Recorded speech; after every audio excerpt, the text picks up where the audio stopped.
আওয়ামী লীগকে আপনি ব্র্যান্ড করতে পারেননি, এখন করেনও নেই, করা উচিত হবে না।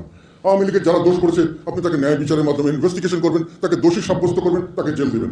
আওয়ামী লীগকে নিষিদ্ধ করা উচিত হবে না বলেছেন জিএম কাদের।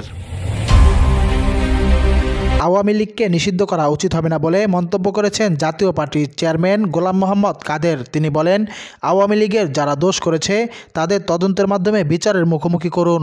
আন্তাজে মামলা দিয়ে কাউকে শাস্তি দেওয়া ঠিক নয়। একটি সংগঠনের সবাইকে অপরাধী যদি তাই হয়, তাহলে শেখ হাসিনার সঙ্গে আপনাদের তফাৎ কি? শেখ হাসিনা মনে করত বিএনপি ও জামায়াত করলেই অপরাধী, এখন তো আপনারাই সেটা করছেন।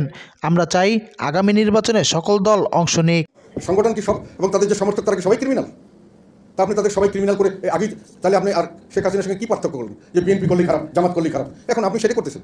শনিবার 7 ডিসেম্বর দুপুরে জাতীয় পার্টির চেয়ারম্যানের বনানী কার্যালয়ে সংবিধান সংরক্ষণ দিবস উপলক্ষে আয়োজিত আলোচনা সভায় সভাপতির বক্তৃতায় গোলাম মোহাম্মদ কাদের একথা বলেন। জিএম কাদের বলেন, যাদের নিবন্ধন দিয়েছেন তাদের কেন নির্বাচনে আসতে দেবেন না? সব দল থাকবে, সব দলকে আসতে হবে। যারা রেজিস্ট্রেশন দিয়েছেন আপনি কেন তাকে আসতে দেবেন না?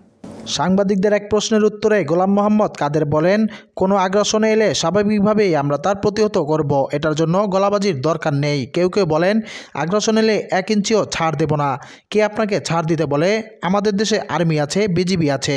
গোলাম মোহাম্মদ কাদের বলেন, 2008 সালের নির্বাচনে আওয়ামী লীগ পেয়েছিল 230টি আসন, তাদের ভোটের হার ছিল 48.4। বিএনপি পেয়েছিল 30টি আসন, তাদের ভোটের হার ছিল 32.5। জাতীয় পার্টি পেয়েছিল 27টি আসন, ভোটের হার ছিল 7.7।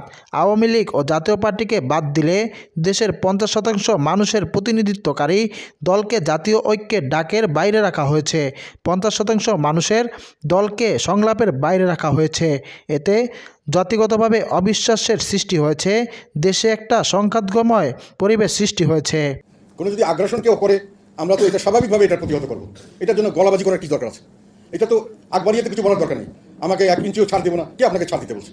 জিএম কাদের দাবি করেন, কয়েকদিন আগে প্রধান উপদেষ্টা একটি জাতীয় ঐক্যের ডাক দিয়ে কয়েকটি রাজনৈতিক দলের সঙ্গে মত বিনিময় করেছেন। এতে জাতীয় ঐক্যের নামে জাতীয় অনৈক্যের সূচনা হলো। 48টি নিবন্ধিত দলের মধ্যে মাত্র 18টি দলের সঙ্গে মত বিনিময় করেছেন তিনি। আপনারা দেখছেন was the story YouTube channel. পরবর্তী আপডেট পেতে চ্যানেলটিকে সাবস্ক্রাইব করে নোটিফিকেশনটি অন করে রাখুন।